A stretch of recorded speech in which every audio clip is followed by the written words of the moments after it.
Hollywood, the home of the rich and the famous, the birthplace of cinema. The glamour, the riches, and the lifestyles leave us hanging on their every moment. But not all of its secrets are the glitzy success stories they seem. In fact, Hollywood, whilst propelling some to superstardom, has chewed up and spat out more ambitious hopefuls than you or I have had hot dinners. It has been host to scandal, murder, crime, and every inch of it has a secret to spill, if somebody's listening. Some of those will go to the grave, and some are already talking from beyond it. Hollywood has always been home to the devious, whether it be money-pinching studios, payroll drug dealers, shady fixers, mobsters, or simply stars with too much money and little to no inhibitions. It's time to peek behind the curtain. Let's take a look at some of the ghosts of the past and what macabre tales they have to tell. Hollywood in the 1960s, a world of glitz, dreams, and rising stars. Among them was Sharon Tate, a luminous actress on the cusp of greatness. But her story ended in tragedy, one that still echoes through time. This is the story of Sharon Tate, a tale of ambition, premonition, and a haunting legacy intertwined with one of the most infamous crimes in American history. Born in Dallas, Texas in 1943, Sharon Tate's beauty and charisma made her an instant standout. By the 1960s, she had captivated Hollywood with roles in films like Valley of the Dolls. Her charm extended beyond the screen, making her a beloved figure among peers. In 1968, she married Roman Polanski, an acclaimed director. Together, they became one of Hollywood's most glamorous couples. But beneath the surface, Sharon was troubled by unsettling visions. On the evening of August 8, 1969, Sharon Tate hosted a small gathering with friends. Unbeknownst to them, members of the Manson family were en route to commit a horrifying act. Shortly after midnight, Tex Watson, Susan Atkins, and Patricia Krenwinkel invaded the Tate residence.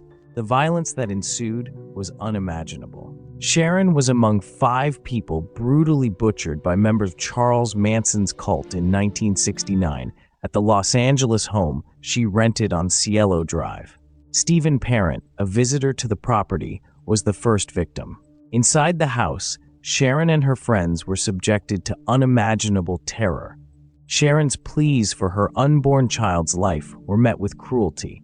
The rampage left all 5 victims dead, their lives stolen in an act of unthinkable brutality. One of the killers, Charles Tex Watson, had announced, "I'm the devil, and I'm here to do the devil's business."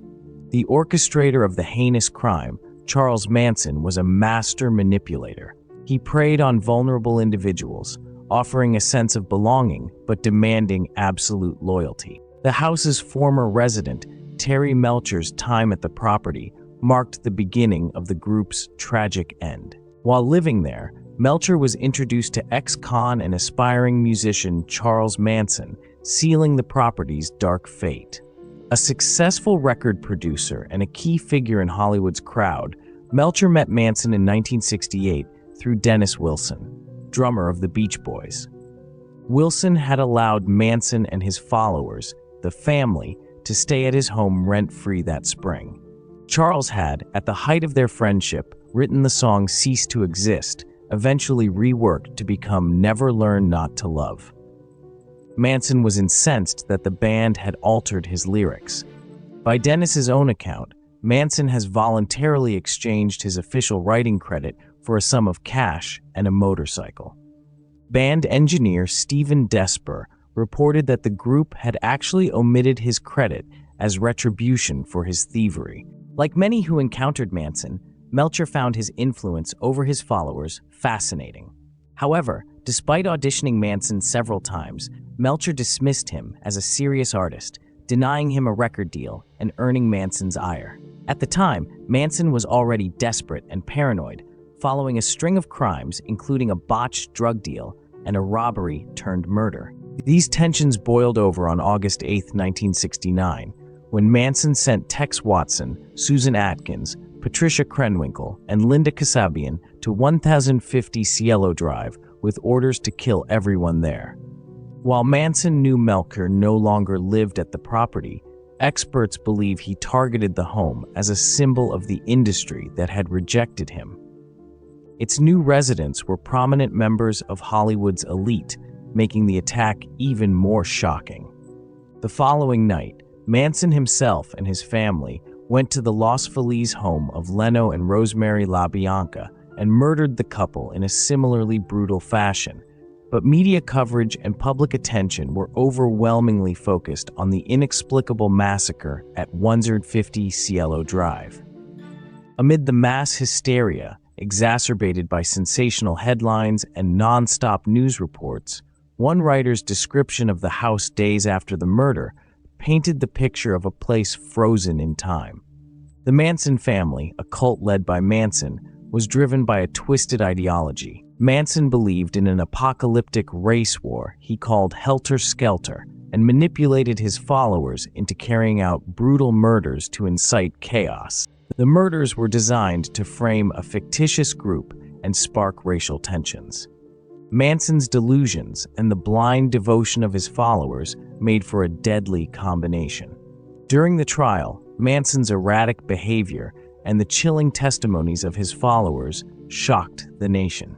They showed no remorse, believing they were serving a higher purpose. Tate was 8 months pregnant when she died. But what makes this tale even scarier is the fact that Tate might have had a premonition of her own death. She described the dream, or what she thought was a dream, in an interview a year before she died. Many close friends recall Sharon confiding about eerie dreams, a man entering her home, death and blood, premonitions that seemed to foreshadow a dark fate. She said she awoke and there was a ghost in the room, so she ran, but what she saw next seemingly traumatized her.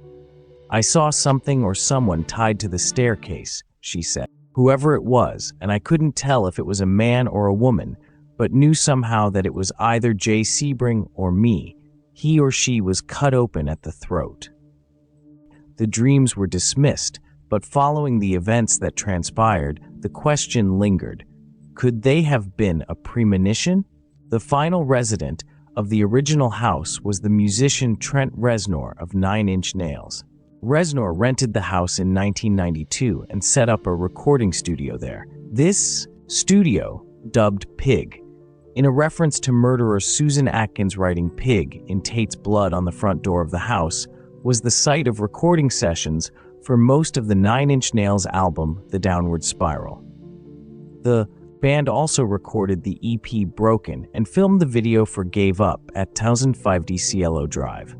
Reznor moved out in December 1993, later explaining, "There was too much history in that house for me to handle." Controversial musician Marilyn Manson, whose debut album Portrait of an American Family was also recorded at 1050 Cielo Drive, agreed with Reznor, saying, "It wasn't exactly a haunted house, no rattling chains or anything, but it did bring across some darkness on the record." But according to Badley, the peculiar technical issues persisted. During the recording session for a song called Wrapped in Plastic, a sample of Charles Manson saying, "Why are the kids doing what they're doing? Why did the child reach out and kill his mom and dad?" kept erupting inexplicably onto the tapes. The luxury property has since been demolished and completely rebuilt in an attempt to rid the area of any semblance of the tragedy that occurred within its walls. The echoes of the past might have been replaced, but some portion of the energy still lingers, as people still describe seeing a vision of a bleeding, pregnant woman walking down the street. People have reported feeling an oppressive energy, unexplained cold spots, and even sightings of apparitions. It's as if the house remembers the horror of that night. Businessman David Oman, who lived in another house built near the site, reported hearing weird voices and footsteps.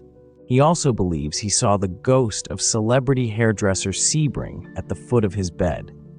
Sharon Tate's life, though tragically short, left a lasting impression.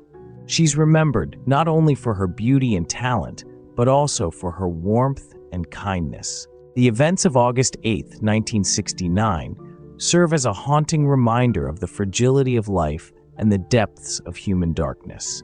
Yet, Sharon's legacy endures,